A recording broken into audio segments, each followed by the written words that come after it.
Hello दोस्तों, मेरा नाम विकास कुमार उर्फ नारायण जी है। मैं एक social worker and MBBS student हूँ। आज हम लोग बायोकेमिस्ट्री सप्लीमेंट्री पेपर 2016 का एमसीक्यू फर्स्ट पेपर और सेकंड पेपर दोनों सप्लीमेंट्री पेपर का हम लोग देखेंगे। चलिए स्टार्ट करते हैं। फर्स्ट क्वेश्चन है the enzyme that add phosphate to the regulatory protein. Regulatory protein में फॉस्फेट कौन सा एंजाइम ऐड करता है? तो वो है protein kinase. Carbohydrate are polar because of presence of. Carbohydrate polar क्यों माना जाता है, चाहे क्यों है? क्योंकि उसमें बहुत सारे मल्टीपल हाइड्रोक्सी ग्रुप होते हैं, OH ग्रुप होते हैं। ठीक है, मल्टीपल हाइड्रोक्सी ग्रुप होने के कारण वो पोलर नेचर का होता है। नेक्स्ट क्वेश्चन है poly A tail found in. Poly A मतलब क्या होता है? एडेनिल जो AT होता है ना, ATGC एडेनाइल, उसके बाद गुआनिन, साइटोसिन, ये जो बेस है, नाइट्रोजनस बेस हैं जो DNA RNA में होते हैं, वही A है। तो पॉली ए क्यों बनाया जाता है, क्यों होता है? तो वो किस में होता है? वो mRNA में होता है। mRNA में क्यों होता है? क्योंकि जो प्रोटेक्ट करता है इंजाइमेटिक डिग्रेडेशन mRNA, क्योंकि आपको उसका साइटो न्यूक्लियस से बाहर निकल के भी काम रहता है, तो वो इंजाइमेटिक डिग्रेडेशन से बचाने के लिए पॉली ए, जिसको बोलते हैं पॉली एडेनाइलेशन, एडिलिन जो है बहुत सारा लग जाता है, इसीलिए पॉली एडेनाइलेशन भी बोलते हैं। Vitamin B12 is synthesise by, ये तो ओनली माइक्रो ऑर्गेनिज्म। ठीक है, इसीलिए हम लोग जो एंटीबायोटिक भी कुछ देते हैं तो इसको हार्म ना पहुंचाए माइक्रो ऑर्गेनिज्म को, ये देखते हुए देते हैं। और फूड से भी हम लोग विटामिन B12 लेते हैं, दही से भी मिलता है। Molecule which is use as a fuel source of sperm. Sperm के लिए कौन एनर्जी का काम करता है? तो वो है फ्रुक्टोज। ग्लूकोज हमारे बॉडी के लिए, लेकिन स्पर्म के लिए फ्रुक्टोज है। आगे हम लोग बात करेंगे which of the following enzyme is elevated in acute pancreatitis. देखिए एक्यूट, जब एक्यूट पेनक्रिएटिस मतलब पेनक्रियास में इन्फ्लेमेशन होने लगेगा तो कौन सा एंजाइम इलिवेट हो जाता है? तो एमाइलेज का लेवल बढ़ जाता है। कितना टाइम्स? 3 टाइम्स बढ़ जाता है एक्यूट में, एक्यूट पेनक्रिएटिस में। Extra chromosomal DNA element that occur in bacteria. तो एक्स्ट्रा कॉल्ड उसको क्या कहते हैं? एक्स्ट्रा क्रोमोसोमल DNA जो होता है बैक्टीरिया में, उसको हम लोग कहते हैं प्लाज्मिड। और इसी में से प्लाज्मिड में ही तो अपना इंसुलिन का जीन डाल के इंसुलिन बनाते हैं हम लोग, आर्टिफिशियल बैक्टीरिया से ह्यूमन इंसुलिन बनाते हैं। Sunflower oil is the rich source of vitamin E और फूफा। ठीक है, पॉली अनसैचुरेटेड फैटी एसिड और विटामिन E का रिच सोर्स है कौन? Sunflower oil. सफोला भी इसी का, सफोला ब्रांड का नाम है, सनफ्लावर ऑयल नहीं बेचता है।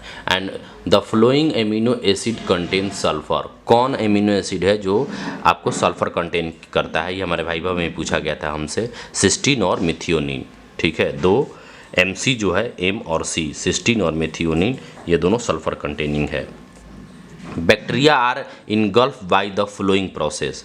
बैक्टीरिया को इनगल्फ करता है आपका जो हमारा WBC है, वो फाइगोसाइटोसिस द्वारा करता है। फाइगोसाइटोसिस के जो स्टेप्स हैं वो सब हम इंस्टाग्राम पे डाल चुके हैं।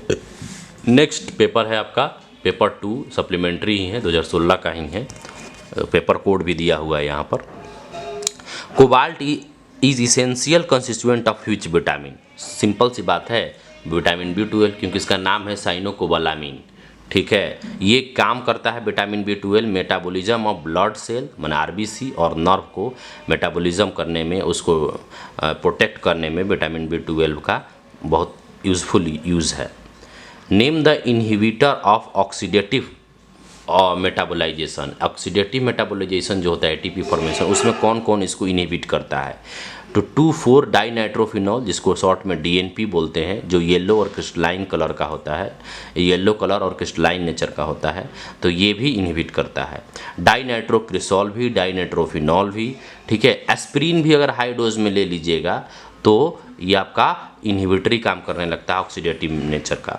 और एस्पिरिन का यूज़ क्या है? एंटी इन्फ्लेमेटरी है और एंटीपायरेटिक है। ठीक है, ओलिगोमाइसिन भी करता है, एलिगोमाइसिन एंटीबायोटिक्स है।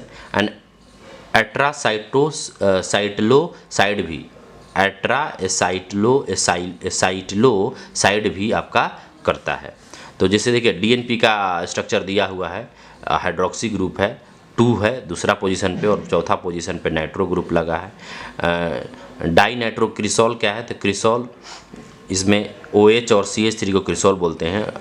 2 यहाँ पर 2 और 4 पे क्या लगा हुआ है आपका नाइट्रो ग्रुप, तो ये क्रिसॉल है। एस्पिरिन का भी स्ट्रक्चर देख लीजिए, एस्पिरिन में एक COOH रहता है और फिर में OH COOH और यहाँ ईस्टर रहता है, तो ये एस्पिरिन है। तो इसका भी हाई डोज, ये सब का ये इसका हाई डोज क्या करता है, इनहिबिट करता है ऑक्सीडेटिव मेटाबॉलिज्म का। ये सब एग्जाम्पल है, पाँचों याद रखना है, ठीक है। आगे हम लोग बढ़ेंगे अब। How much carbohydrate is required in the diet of per day by an average adult. Average adult को कार्बोहाइड्रेट कितना खाना चाहिए, 225 टू 325 ग्राम पर डे। 225 से 325 ग्राम पर डे। इसको कैलोरी में बोले तो 900 टू 1300 कैलोरी, 900 से 1300 कैलोरी आपको खाना चाहिए कैलोरी में, और ये नहीं तो 225 ग्राम से 325 ग्राम पर डे एक एडल्ट को खाना चाहिए, एवरेज एडल्ट को। Function of Cori cycle, function of Cori cycle जो है वो यूज़ करता है 6 ATP, इसमें यूज़ करता है 6 ATP का, और बनाता क्या है, synthesis of glucose in liver from skeletal muscle lactate. जो हम लोग जब ज़्यादा एक्सरसाइज कर लेते हैं लैक्टेट का फॉर्मेशन हो जाता है, तो उसको वो लैक्टेट को ग्लूकोज में या पायरुविक एसिड में बदलता है, ठीक है, जो प्रिवेंट करता है लैक्टेट एक्यूमुलेशन इन मसल। नहीं तो फिर फैटिक हो जाएगा ना, मसल फैटिक होता है तो लैक्टेट बनाता है, फिर लैक्टेट का एक्यूमुलेशन हो जाएगा तो पेन होता है। इसलिए अब नया नया एक्सरसाइज कुछ कर लेते हैं तो आपको दर्द होता है 1-2 दिन तक, फिर लेकिन वो लैक्टेट फिर वो जाके ग्लूकोज में बदल जाता है। Wolman's disease is due to deficiency of enzyme. कौन सा एंजाइम के कारण, तो लाइसोसोमल एसिड लाइपेज, LAP बोलते हैं, LAL बोलते हैं। तो लाल जो है ना, लाल LAL, लाल एंजाइम के कारण वोल्मैन्स डिजीज़ होता है, लाइसोसोमल एसिड लाइपेज, ठीक है। इसमें करता क्या है, ये होमोस्टेसिस मेंटेन करता है, कोलेस्ट्रॉल स्टेरेज का होमोस्टेसिस मेंटेन करता है, मतलब कोलेस्ट्रॉल का लेवल का ये होमोस्टेसिस मेंटेन करता है, नहीं तो फिर डिपोजिशन होने लगेगा तो ये वोल्मैन्स डिजीज़ होने लगेगा। किसके डिफिशियंसी में, लाइसोसोमल एसिड लाइपेज के deficiency. Name the tumour marker for ovarian cancer. Ovarian cancer के लिए ट्यूमर मार्कर बताइए। कार्बोहाइड्रेट एंटीजन 125, मतलब CA 125 जो है कार्बोहाइड्रेट एंटीजन CO 125 जो ओवेरियन कैंसर जब होगा तो उसी से हम लोग मार्कर, ट्यूमर मार्कर के रूप में यूज़ करते हैं, जिसे पता करते हैं कि इसको ओवेरियन कैंसर है या नहीं है। What is the normal body mass index. BMI normally क्या होता है, तो 18 से 25 बोलते हैं हम लोग, लेकिन 18.5 टू 12.99, अगर एग्जैक्ट बोला जाए तो 21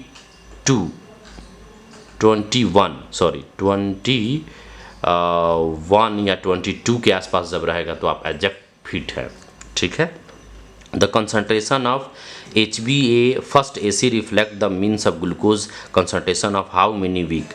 देखिए जब क्या होता है, विटामिन B12 और फोलिक एसिड मतलब आयरन का जब कमी हो जाता है तो हीमोग्लोबिन A फर्स्ट AC ज़्यादा होने लगता है, और जो 6 से 8 वीक तक हमारे में रिफ्लेक्ट करता है, हम मैंने दिखता है ब्लड लेवल में। तो ये किसके कारण होता है, डिफिशियंसी ऑफ B12 और Fe का, मतलब 6 to 8 वीक, मतलब 1.5 से 2 महीना तक। Name the non protein amino acid. Name the non protein amino acid found in urea cycle. तो यूरिया साइकिल में कौन non protein amino acid use होता है यूरिया साइकिल में, तो ऑर्थिनीन और सिट्रुलिन, जो ये नॉन प्रोटीनस एमिनो एसिड है यूरिया साइकिल में यूज़ होता है, ऑर्थिनीन और citrulline. Name the glycoprotein hormone produce by anterior pituitary. Anterior pituitary से कौन कौन हार्मोन प्रोड्यूस होता है, तो इसका याद करने के लिए हमारे एक दोस्त हैं धनजी सर, आप लोग फेसबुक पे जाके देख भी सकते हैं, वही हमको बताए हैं फ्लैट पिट करके याद करने का तरीका। जैसे F से FSH, L से LH, A से वो हो जाता है आपका एड्रीनोकोर्टिकोट्रोपिक हार्मोन ACTH, ठीक है। T से आपका हो जाता है वो थायराइड स्टिमुलेटिंग TSH, और P से होता है आपका प्रोलैक्टिन PRL, और I ऐसे ही है। G से होता है ग्रोथ हार्मोन GH, ठीक है। तो ये यहाँ भी लिखा हुआ है, देख लीजिए, prolactin, growth hormone GH, adrenaline, adrenocorticotrophic hormone ACTH, और ये है thyroid stimulating TSH, follicle stimulating FSH, और ल्यूटिनाइजिंग हार्मोन LH। तो ये 6 के 6 हार्मोन किससे निकलता है? एंटीरियर पिट्यूटरी से। पोस्टीरियर पिट्यूटरी से ऑक्सिन और वैसोप्रिन मतलब ADH ही निकलता है जो, ठीक है। तो ऑक्सिन को हम लव हार्मोन भी बोलते हैं। इतना ही अभी हम लोग पढ़ेंगे, फिर आगे बात करेंगे सप्लीमेंट्री पेपर एनाटॉमी का 2017 का। थैंक यू, जय हिंद।